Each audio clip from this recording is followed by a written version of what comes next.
Imagina o seguinte, imagina que você foi convidado para uma festa.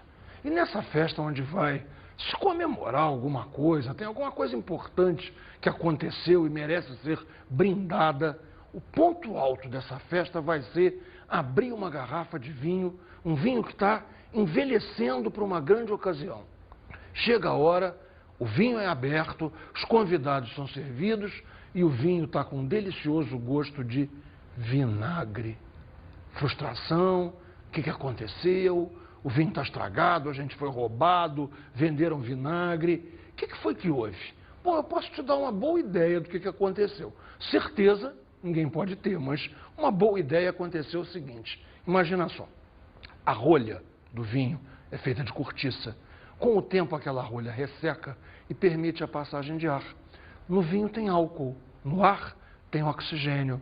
Álcool, oxigênio, vai rolar uma reação e esse vinho vai virar vinagre. É exatamente isso, é um processo absolutamente natural. Aliás, a palavra vinagre quer dizer acre, vinho, azedo. Bem, é um pouco desse assunto que nós vamos estudar hoje, porque hoje o nosso tema é reações de oxidação. Para dar início ao nosso estudo das reações de oxidação, o primeiro estágio que a gente vai trabalhar são as reações de combustão, tanto de hidrocarbonetos quanto de compostos oxigenados. Reação de combustão é a mais enérgica, é a mais forte, a mais violenta das reações de oxidação. Vamos definir reação de combustão. São reações exotérmicas, liberam calor, ou seja, que consomem oxigênio, produzindo, normalmente, gás carbônico e água. Então veja bem, quem é que são os reagentes? Ou um hidrocarboneto ou um composto oxigenado. E o oxigênio, normalmente o oxigênio do ar atmosférico. Os carbonos vão se transformar em CO2, gás carbônico, e os hidrogênios vão se transformar em água. Vamos exemplificar detalhando a combustão do propano. Repare bem, propano é um alcano. Fórmula de alcano, CnH2n mais 2. Propano é um alcano de 3 carbonos, consequentemente C3H8. Vamos balancear essa equação. Vamos ver então como é que a coisa funciona. Não são 3 carbonos no propano, então tem que ser 3 de CO2. Não são 8 hidrogênios do propano, 8 hidrogênios, consequentemente, completamente balanceada. Vamos olhar agora a combustão do etanol. Etanol é o álcool comum, que é muito usado como combustível exatamente. Então vamos preparar a equação de combustão do etanol. Calminha. Etanol, Et são 2 carbonos. C2H6, o mesmo esquema de alcano, porque é composto saturado. E o oxigênio da hidroxila. Logo a fórmula é C2H6O. C2H6O vai reagir com o oxigênio. Vamos ver como funciona o balanceamento. C2H6O, eu tenho 2 carbonos, consequentemente 2 de CO2. 6 hidrogênios, consequentemente 3 de água. Agora vamos contabilizar os oxigênios devagar. 4 no CO2, 2 vezes 2, 4. 3 na água, total de 7. Ah, então lá tem que ser 7, mas veja que já tem 1 no etanol. Então estão faltando 6. Consequentemente, 3 de O2. E novamente a equação está perfeitamente balanceada. Acontece nas reações de oxidação que ocasionalmente o meio pode ser pobre em oxigênio.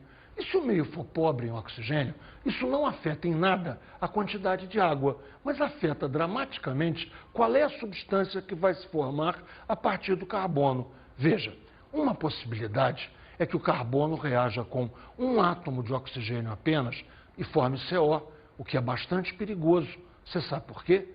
CO é tóxico. E tem outra possibilidade mais curiosa ainda, o carbono sair na forma de C, carbono, carvão, fuligem. Talvez você já tenha visto que ocasionalmente a panela fica toda preta embaixo. Se você passar a mão ali, você vai se sujar. A gente chama isso de chama fuliginosa. É a chama que suja. Se você queimar querosene, sem a menor dúvida acontece isso. Repare, isso então ocorre quando você tem meios pobres em oxigênio. Professor, qual desses hidrocarbonetos fornece a maior massa de água pela combustão total de um mol? Gotinha, você está ficando muito danada. Você está propondo exercício para mim? Onde é que você arrumou esse exercício, menina? Ah, mas esse exercício é muito fácil. Dizendo os nomes, fica difícil.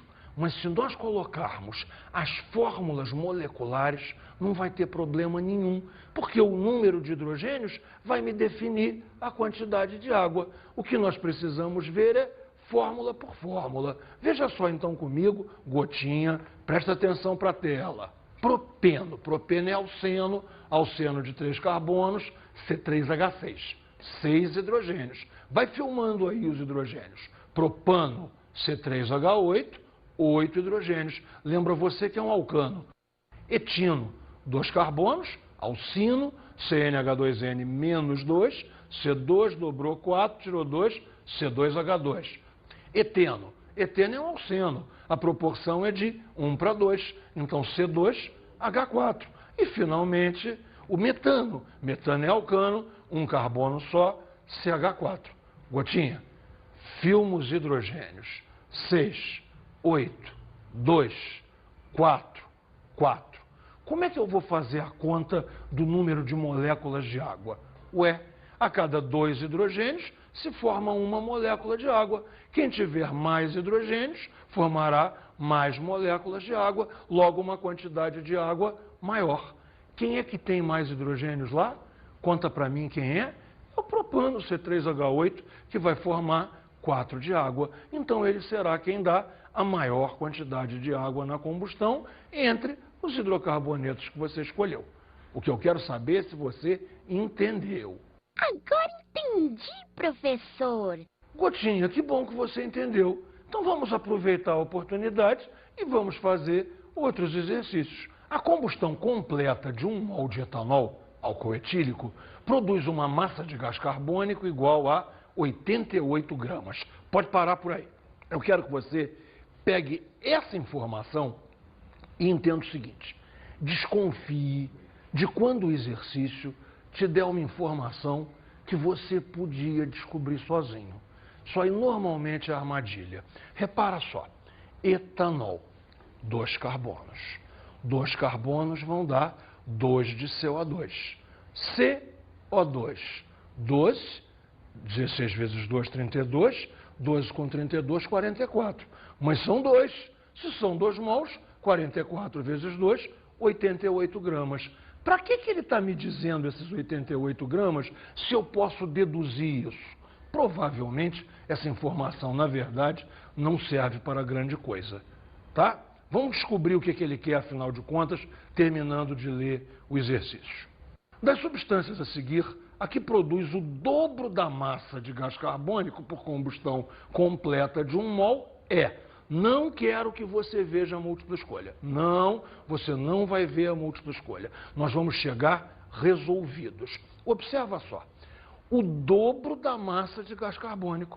Só tem uma explicação. Se é o dobro da massa, é porque tem o dobro de carbonos.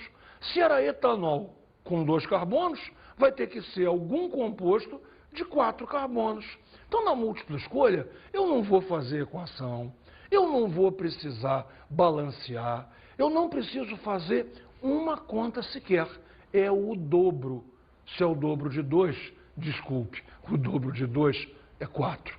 E eu não preciso fazer cálculo mais nenhum. Vamos pesquisar a resposta para descobrir quem tem 4 carbonos. Veja lá as opções. Ciclohexatrieno. Isso é o benzeno, uma maneira esquisita de falar benzeno, 6 carbonos. Ciclobutano. Acabou. Está aí a minha resposta. Ciclobutano tem 4 carbonos. Etilciclopropano. Nem para dar dúvida. 2 mais 3, 5. Resposta da questão, ciclobutano. Sem fazermos uma conta, sem se despentear. Agora nós abandonamos a combustão. O assunto está esgotado. E vamos às outras reações de oxidação. Veja, se é uma reação de oxidação, de que eu estou precisando? Eu estou precisando de agente oxidante. Existe um só? Não, existem vários agentes oxidantes, uns mais fortes, outros mais fracos, uns mais adequados para uma determinada reação, outros nem tanto. Vamos vê-los todos. Principais agentes oxidantes são eles: mistura sulfomangânica, KMNO4, que é o permanganato de potássio, misturado com ácido sulfúrico. Repare que o nome sulfomangânica não é tão adequado assim. Tinha que ser sulfopermangânica, porque aquele manganês é mais 7. KMNO4, manganês mais 7. Então seria um nome correto, sulfopermangânica. Mas está consagrado pelo uso o nome sulfomangânica. O segundo agente oxidante é a mistura sulfocrômica, K2CR2O7 e H2SO4. Nomes: dicromato de potássio e ácido sulfúrico. Também é um agente oxidante muito enérgico, muito forte. Um terceiro agente oxidante é permanganato, mas diluído.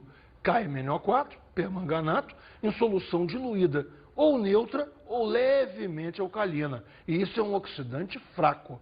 E, finalmente, é possível usar o próprio oxigênio atmosférico, desde que seja adequadamente catalisado. Um catalisador muito usado na indústria é o catalisador metálico cobre. Oxidação de dupla ligação. Essa oxidação pode ser feita de duas maneiras: uma oxidação branda, uma oxidação suave, onde a cadeia não se quebra, e uma oxidação enérgica, uma oxidação forte, que provocará ruptura de cadeia. Vamos ver os dois casos, começando pela oxidação branda. Oxidação branda feita pelo permanganato de potássio, KMNO4, em solução aquosa diluída, neutra ou levemente alcalina. Ela produz um diol vicinal, conhecido como glicol. Pode parar. Diol, duas hidroxilas, diol, diálcool, vicinal, vicinal em carbonos vizinhos. Ou seja, vê se você entendeu. A ligação π vai quebrar e vão entrar duas hidroxilas na ligação π de onde havia a dupla. Vamos ver isso em um esquema? Vamos ver, por exemplo, a oxidação branda do propeno. Está aqui a dupla ligação. E eu preciso fazer a entrada aqui de duas hidroxilas para obter o tal do diol vicinal. Vamos fazer umas continhas? Tem que entrar duas hidroxilas, ou seja, 2 hidrogênios e 2 oxigênios. H2O2. Claro que eu não estou dizendo que é água oxigenada, mas funciona como se fosse. Água vem da própria solução e um oxigênio vem do agente oxidante. Consequentemente, esquematizamos assim. Repara comigo na tela. Está aqui o oxigênio que veio do agente oxidante. E está aqui a água da própria solução. A ligação π arrebenta, entra aqui uma hidroxila, entra aqui uma hidroxila. E você tem um diol vicinal. Diol, duas hidroxilas, vicinal quer dizer que está em carbonos vizinhos. O outro nome disso, eu vou te explicar agora. Glicol, glic. Glic é o mesmo glic de glicose. Sabe o que é glic? Glic é doce. Glicol quer dizer álcool docinho. Resumindo então, a oxidação branda do propeno produz o 1,2-propanodiol. Bem, agora vamos ver então a oxidação enérgica. A oxidação enérgica é completamente diferente, porque ela ocorre com ruptura de cadeia. Eu preciso de um oxidante forte, exatamente que faça a cadeia quebrar, a cadeia romper. E vou analisar, após a ruptura, que pedaços eu tenho, para saber, através desses pedaços, quem são os compostos que eu vou obter. Oxidação enérgica é feita pela mistura sulfomangânica ou pela mistura sulfocrômica. Ocorre ruptura de cadeia na dupla ligação, resultando, onde havia carbono terciário, forma-se uma cetona. Onde havia carbono secundário, forma-se ácido carboxílico.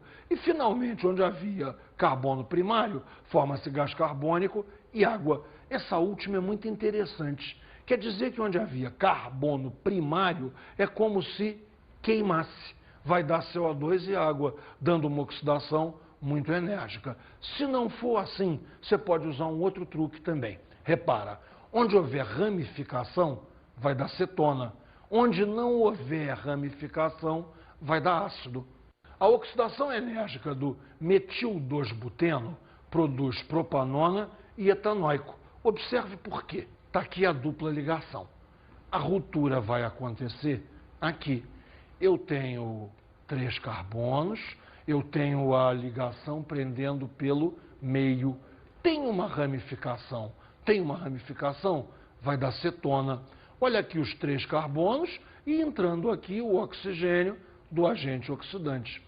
Desse lado, eu não tenho ramificação nenhuma. O que eu tenho é CH3CH. Então, desse lado, eu vou ter a formação de ácido carboxílico, eu vou ter a formação do etanóico. Observa quantos oxigênios foram consumidos. 1 para fazer a propanona e 2 para fazer o etanóico. Logo, eu gastei 3 oxigênios. Ok? Vamos ver um outro exemplo? A oxidação enérgica do propeno produz CO2, água e etanóico. Vamos ver por quê?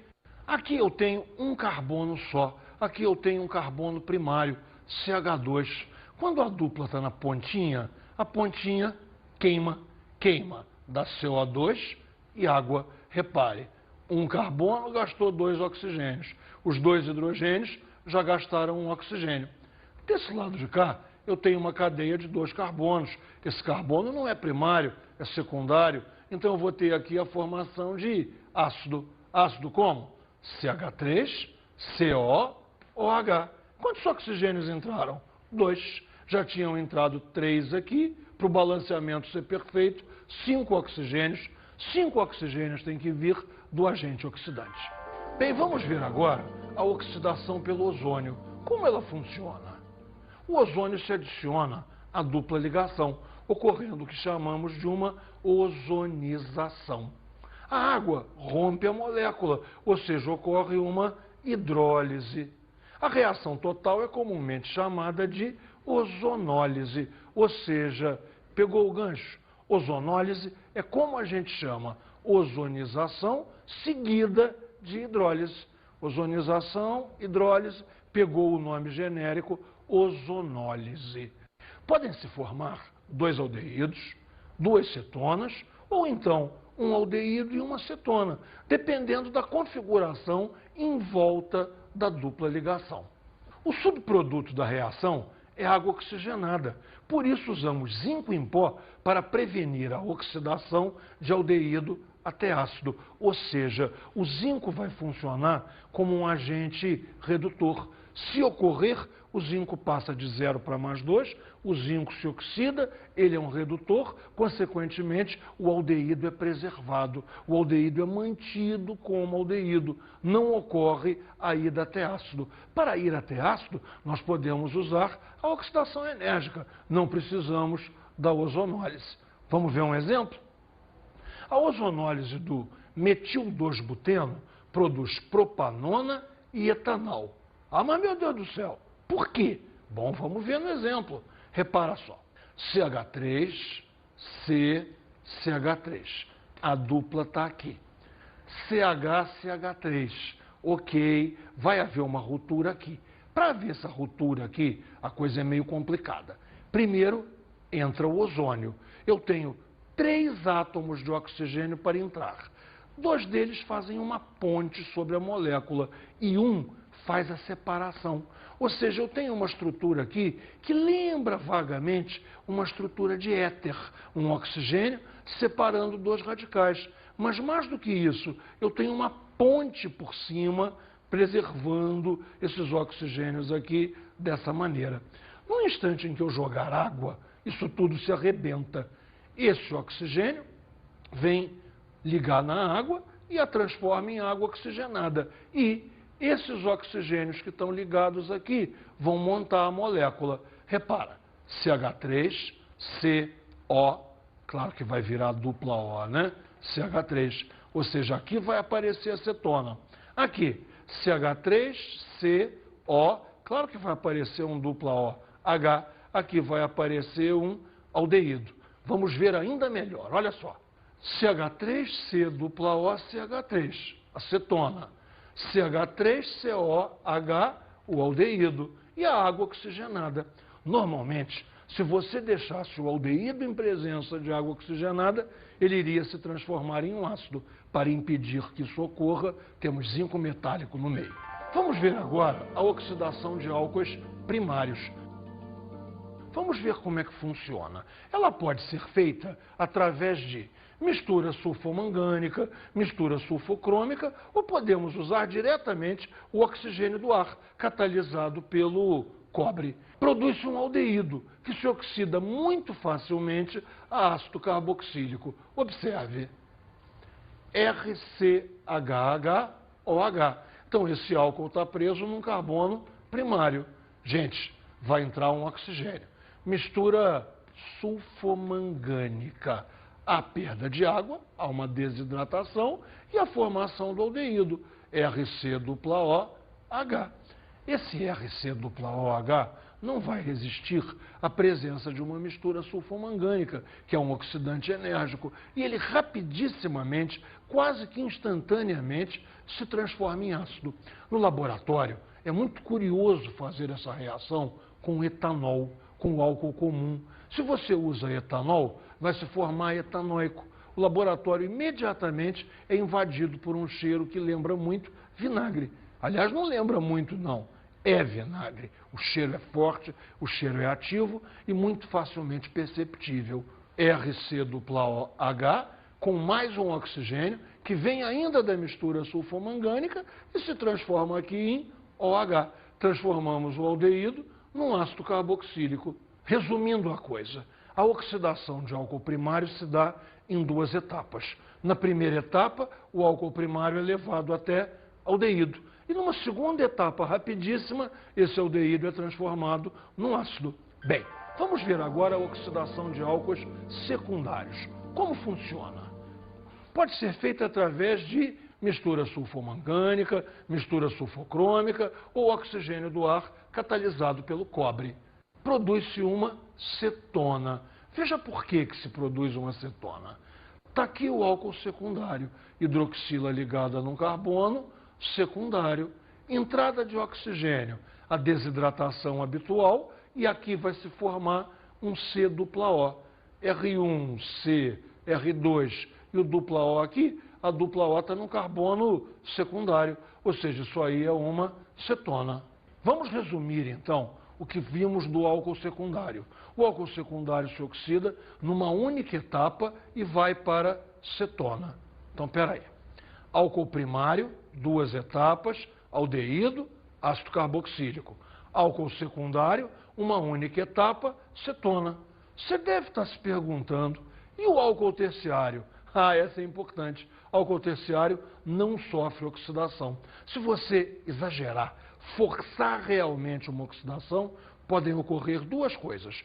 Ou ruptura de cadeia, o álcool simplesmente vai ser destroçado, ou então simplesmente vai queimar, combustão.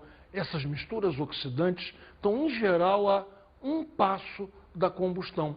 Você pode acender um pedaço de algodão embebido em álcool apenas pelo toque numa mistura oxidante. Ou seja, a reação deixou de ser uma oxidação enérgica, passou a ser a mais enérgica de todas as oxidações, que é a combustão.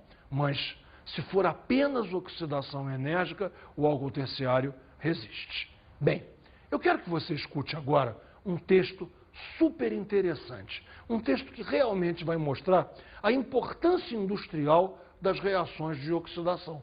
Metamorfoses saborosas. É fácil imaginar que não existe nada de canela no chiclete que tem esse sabor escrito no rótulo. O que pouca gente sabe é que para fazer o chiclete de canela, usa-se um produto natural, completamente diferente, a amêndoa. Simplesmente fica mais barato para o fabricante. O químico aromista pega a amêndoa, isola a substância desejada e a submete a uma reação de oxidação, ou seja, acrescenta oxigênio à sua estrutura molecular. O resultado é uma mudança nas suas propriedades, entre as quais o gosto e o aroma. Da amêndoa sai um gosto de canela. Extrai-se o benzaldeído. Oxidação. Forma-se o aldeído cinâmico. Do cravo sai um gosto de baunilha. Extrai-se o eugenol. Oxidação. Forma-se a vanilina. Do limão sai um perfume de violeta. Extrai-se o benzaldeído. Oxidação. Forma-se a bionona. Pouca gente sabe, mas existe uma parte da química que é a bromatologia. Bromatologia estuda os alimentos, principalmente os alimentos industrializados. Nessa área, é com tristeza que eu vou te contar que a química está virando a arte da enganação. A gente consegue plagiar a natureza em tudo, fazer compostos mais baratos, que têm o mesmo cheiro e o mesmo gosto que os compostos naturais. Repara só, baunilha. Baunilha é sintético. A gente faz a vanilina, um composto químico que tem o mesmo cheiro e o mesmo gosto que a baunilha. Canela. Canela hoje também não é canela. Usamos aldeído cinâmico. Deriva-se esse nome cinâmico de cinnamon, que é o nome em inglês para a canela. Lastimavelmente eu tenho que admitir isso. A química na área de comida, na área de alimento, está virando a arte de enganar os seus sentidos.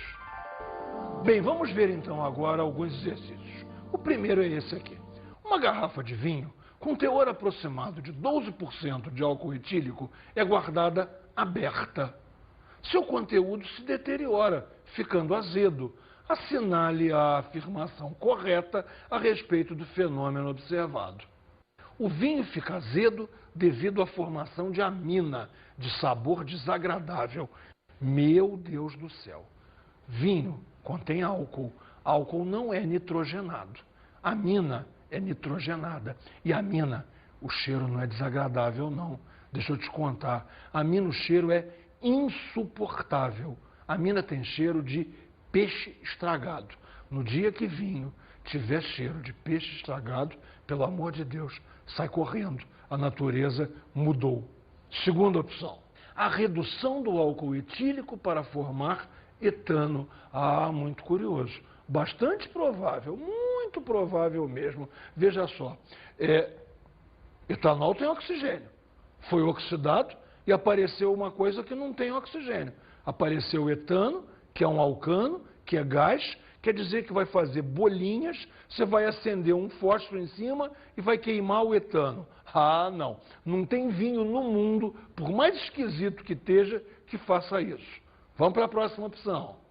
O responsável pela mudança de propriedades do vinho é o éter etílico formado, de caráter ácido. Meu Deus do céu, realmente o examinador está querendo brincar com a gente. Primeiro, dizer que o álcool vai formar éter espontaneamente. Segundo, dizer que éter tem caráter ácido. Éter é absolutamente neutro. Claro que não. O etanol do vinho é neutralizado pelo oxigênio do ar. Quando é que você usa a palavra neutralização? Ácido mais base. Etanol não é ácido.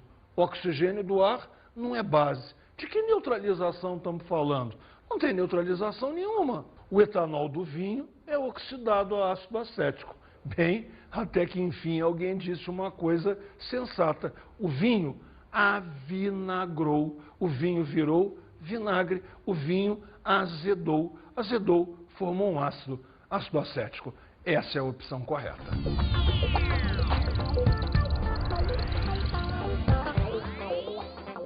Minha dica de estudo é muito simples.